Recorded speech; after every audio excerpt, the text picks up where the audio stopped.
Hi there, welcome to the latest episode of my 10-minute moan. And the topic of this one is a totally bizarre set of circumstances that may not be connected, which have led to our First Minister buggering off to Qatar for a few days jolly with his missus.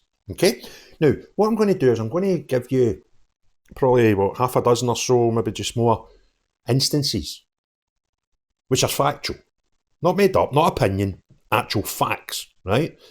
And they may be unique and unattached. However, they may not be.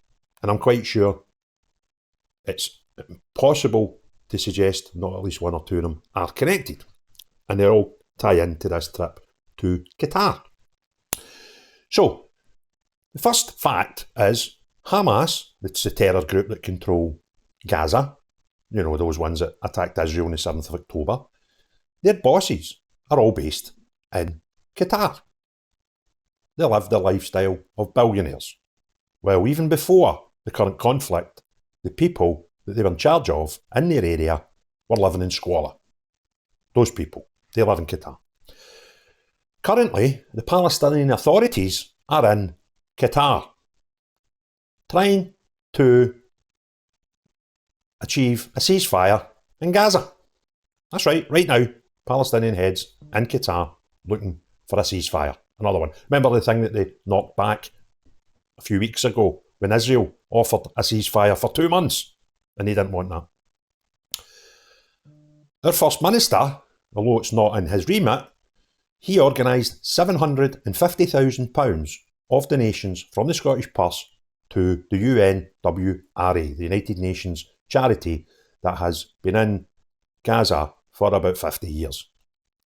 This, I've done a video on, I'll put a link up the corner here, hopefully. I'm hopefully pointing in the right corner, if you've not already seen it. I've done 3 videos on the topic, and in the most recent one, I discovered that the fund that Humza had taken the money from was not eligible to be given money to Gaza. That UNWRA, those people, and the money goes to a territory run by Hamas. Now, the UNWRA that Humza gave £750,000 to, possibly illegally, they were involved. It's now been proven because they had to sack their staff in the 7th of October attacks on Israel. And even more recently than that, this week alone, it's been discovered that in their headquarters, underneath it, there was bunkers used by Hamas intelligence. That's the UNWRA that Humza has given £750,000 of your money to. Humza has previously stated that despite world leaders all around the world and the EU and all these people saying that they were ceasing to continue to fund the UNWRA, Humza came out and said that was not the case for Scotland. Scotland just didn't have any money left to give them, but he would support them as soon as possible, which flew against all common sense and logic used by world leaders all over the globe. Humza claims he wants to bring Palestinians to Scotland. And Humza's already been warned about his foreign policy by the UK Foreign Office. That was as recently as about 2 months ago, the COP meeting, where he was holding meetings without using the proper forms of protocol. Now, are all these things connected? Who am I to suggest there's something untoward going on? But I'll leave that to the good people of Scotland to use common sense and logic to figure out in their own head why all of a sudden the First Minister of Scotland has to go to Qatar with his wife for a short visit. Now, some newspapers have picked up on this and have contacted the Scottish Government and they've said, oh, we don't talk about First Minister's travel arrangements. He left from Edinburgh to Qatar just the other day. Right? Factual. But they won't comment on it. It's the same Scottish Government that comment all the time on where the First Minister is going. You know, like when he travelled to the COP event. Quite happy to tell people. So they're not really wanting people to know where he is this time, just this one time when he's away to Qatar, the place that houses all the Hamas leaders, the place that the Palestinian government are in right now, trying to broker some sort of ceasefire, that Qatar. They don't want you to know he's there. It's madness, isn't it? Now, his wife's there, which one sort of shows that it's a family thing. However, if anybody's seen her tirade on the steps of Holyrood pre-Christmas, anti-Semitic tirade, I may add, okay, and going on about Zionists and all this sort of stuff, how terrible they are, and her strong beliefs for some other fact I forgot to mention, her brother, who can't be her brother, because if he was her brother, he'd have British citizenship like you and I and her. But it's her brother, nonetheless. A brother that some people are suggesting is a stepbrother. Now, I know families that have got stepbrothers and sisters. Some of my friends got stepbrothers and sisters. None of them are the same age as them. Because normal people, like the dads who have kids to more than one woman, they tend to have one relationship that might have a child, and then later on another relationship. So to have stepbrothers and sisters that are a bit younger than you or a fair bit older than you is common practice. Go and have a look at the photos of her brother, inverted commas. He's about the same age. Okay? Her brother is a doctor who works in a Hamas-controlled hospital, who, Humza's wife, has already spoken publicly about trying to get his family out, and he got all bar him, her stepbrother's wife, and I think 2, maybe 3 kids, got them out to Turkey, believe it or not, about a month ago, but failed to get her brother out. Well, she's going to Qatar with him. It's amazing that, isn't it? And many, an observer, seem to think that she's the trousers in this relationship, and she's going to Qatar. Many have made comment that she's in fact the de facto First Minister, because Humza just does what he's told, right?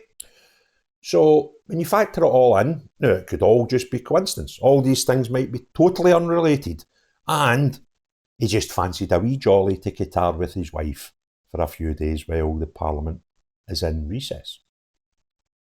I call bollocks on that. Now, I'm not going to sit here and be stupid enough to suggest anything untoward is happening.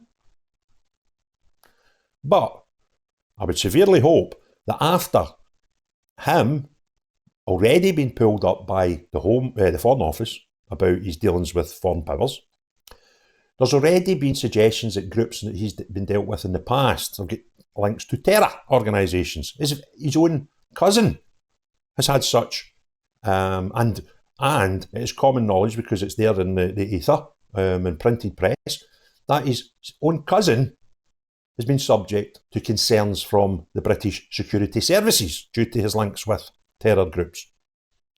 Now, what I would really like, just to make sure, just a wee insurance policy, and I'm quite sure Humza, because, this open transparency that we keep talking about, I would quite like to think that the British security services are A, aware of this, which I imagine they would be, and B, keeping a wee eye on this. Just, for transparency reasons. Not because we don't trust Humza. I mean, he is the First Minister of Scotland, after all, voted in by the good people of Scotland. Oh no, he wasn't voted in by us. The man's not faced an election as the First Minister, so we can't even say that. However, this First Minister that's been thrust upon us by the SNP party, where he won by 52% to 48% over Kate Forbes, yet nobody can find an SNP member that voted for him, that First Minister. So, just, for the transparency that he always goes on about, I would quite like, it'd make me feel safer as well, as a UK citizen, if our security services kept a wee eye on him while he's in the Middle East, because I'm quite sure we'll get many operatives there who could easily make sure all he's doing is enjoying the weather and going on the beach and lying outside in the pool during his visit to Qatar, that's riddled with Hamas leaders and currently housing Palestinian leaders who are trying to organise a ceasefire. So I'd quite like to know that had nothing to do with Humza, our First Minister, who's not allowed to deal with any foreign policy because it's not a devolved power. It's a protected power. By Westminster, the big party, the big place that, with all the adults in it. That place. It's down to them to deal with foreign policy No Humza. Now, the other thing is, as soon as I read this, I thought, that man's nuts. Because regardless of his true intentions, right, let's just consider this for a minute. If you're the First Minister of Scotland, and you know fine well that there's people asking questions about your foreign policy involvement, there's people questioning your donations to a charity that turned out were involved in the 7th of October atrocities and recently been found to be housing right underneath their headquarters tunnels that had Hamas intelligence, right? See if all this was going on and about you. Qatar's probably the least likely destination that you would go to for nothing more than the spin that could and how badly the optics would be on you visiting Qatar right now. Now, I find it impossible to accept he doesn't know the Palestinians are there, he doesn't know Hamas is there, and he's just threw a dartboard with a map of the world on it and decided to go there on holiday. He must be aware of these things. So if there is absolutely nothing and zero other reason for him to be in Qatar other than a wee jolly wee missus, you wouldn't go there. You just couldn't justify it because it would look stinking if there was nothing untoward going on. Which makes it even more suspicious why he's just decided to go to Qatar. But people in power, and I've mentioned this before in the videos, they often feel invincible. And I've had campaigning stuff before where we were campaigning against people in power that we eventually helped. Not me personally, but I was involved and there was loads of people involved and we managed to overthrow people in a powerful position. And what I found during those days was they got this sort of invincibility shielding about them, where they thought we're the powerful ones here, we can do what we want. They become totally blasé, they totally lose conception of the optics of things.